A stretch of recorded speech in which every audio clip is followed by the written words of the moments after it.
Hi, again, we are going to continue for this factors of international banking growth. Um, so previously we have stopped at market needs. Okay, the market needs for this one, right? So these market needs are ones of the factors that contribute to the international banking growth. Okay.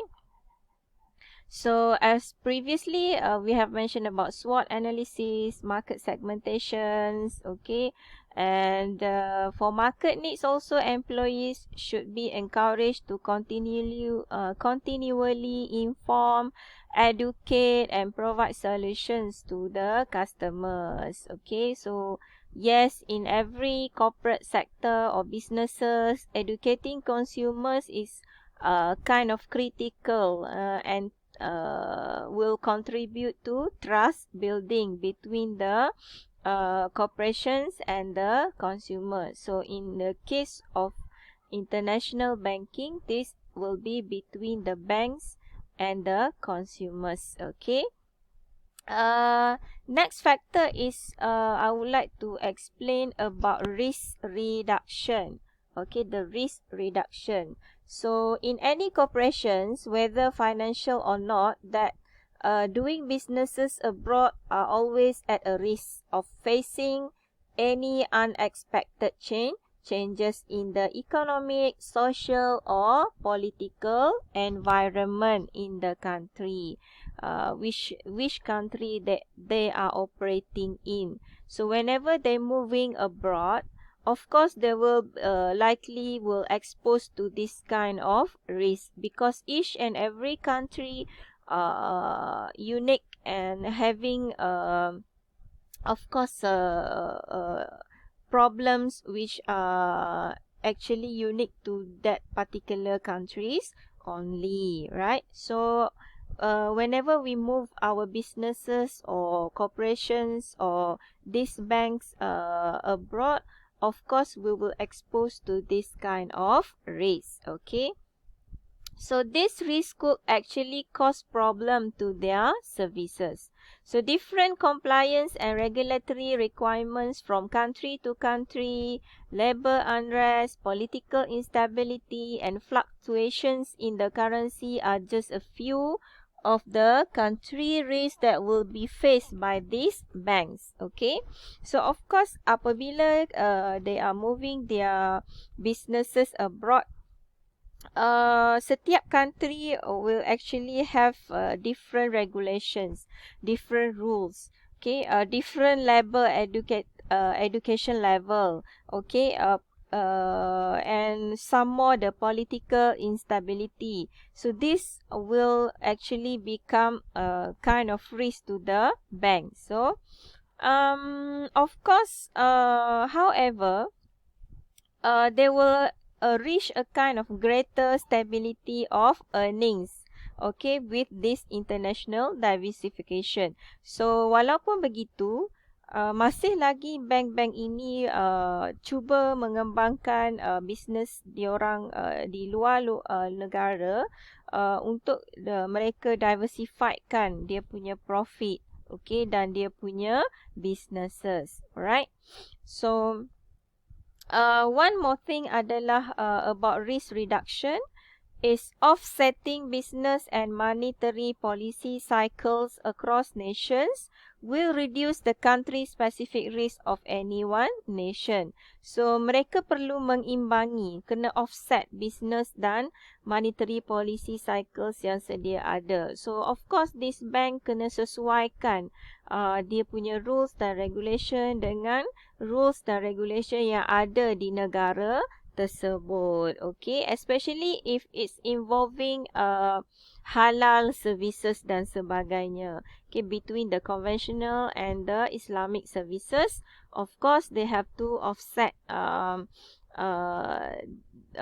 their activities.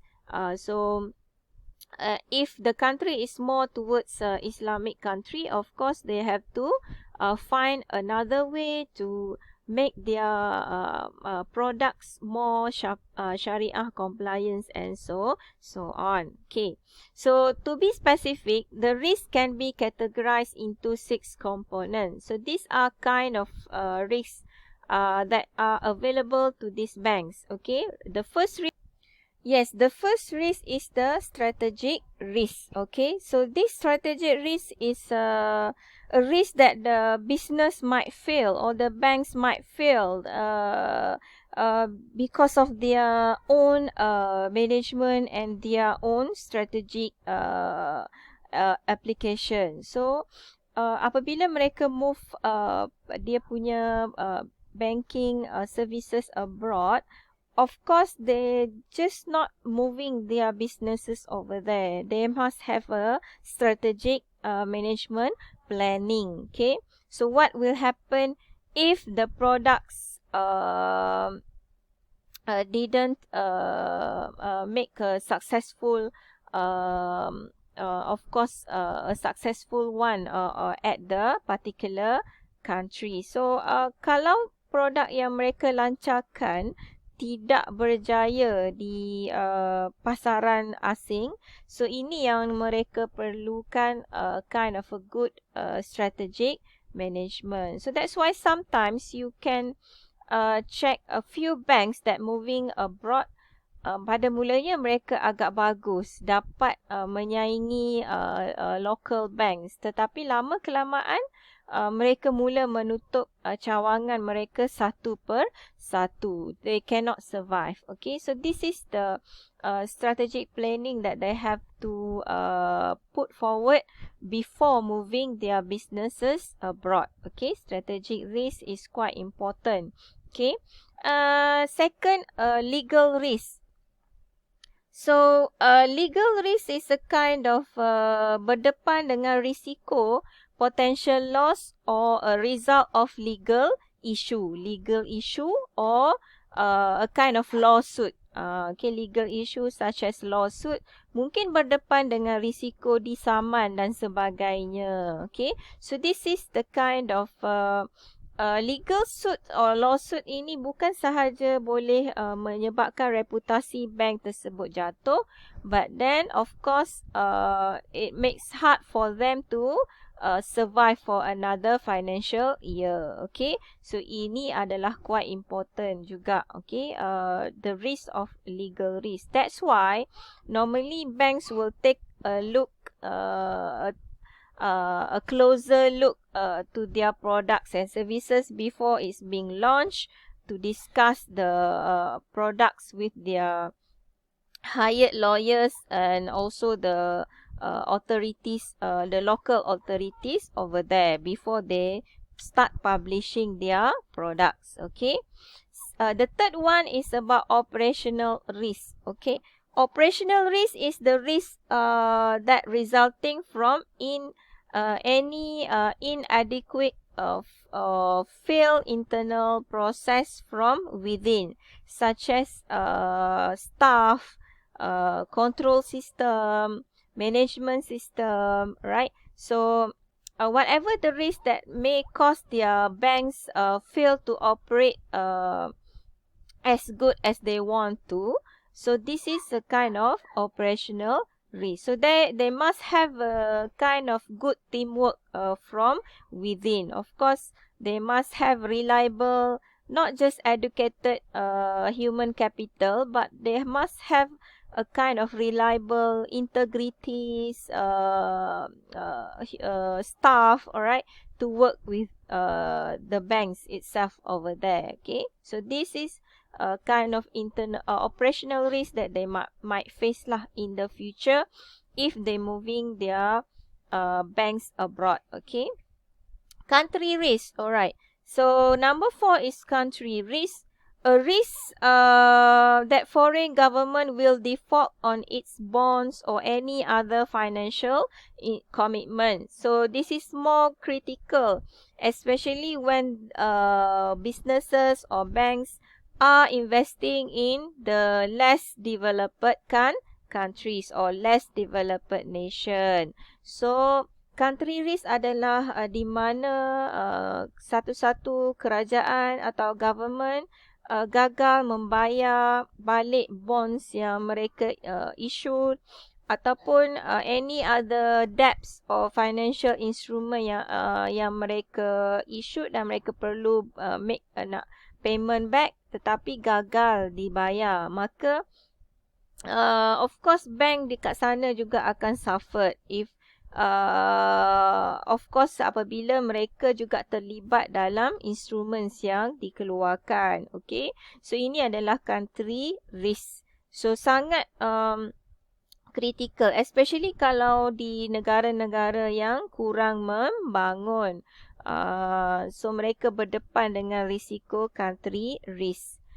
Number 5, reputational risk. Okay, so this reputational risk adalah of course a threat to the good names of the bank itself, or whether the good names of the such business or particular corporations.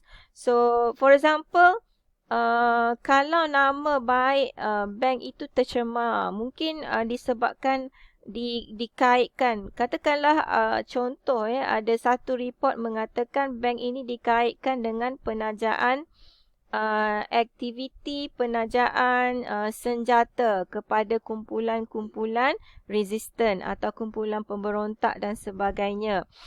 Ini pernah happens in Europe. So bank itu maknanya dicemarkan dengan reputasi yang agak buruk. Okay, so ini akan menyebabkan bank itu menghadapi masalah, of course, dari segi trustworthy consumers terhadap bank tersebut. Okay, next adalah credit risk. Credit risk adalah risk of loss whenever the borrower fail to repay. Maknanya para peminjam gagal membayar semua balik pinjaman yang ada, kan? So ini pernah berlaku di US. We will learn this one in chapter 6.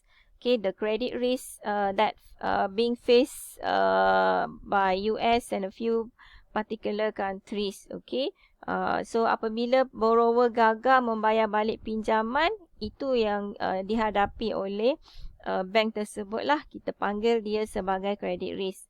Market risk pula adalah possibility investors is experiencing losses due to factors that affect overall performance. Okay, market risk secara mengambil faktor secara keseluruhan, iaitu sebarang faktor yang berkait dengan keadaan pasaran, keadaan ekonomi, politik yang tidak stabil dan sebagainya, dan menyumbang kepada para pelabur menghadapi kerugian. So itu kita panggil market risk. Okay, so like what we are facing right now, seperti COVID-19 effect, so sangat menyumbang kepada market risk yang agak tinggi. Okay, so other than that adalah satu lagi adalah liquidity risk. Okay, liquidity risk. Okay, liquidity risk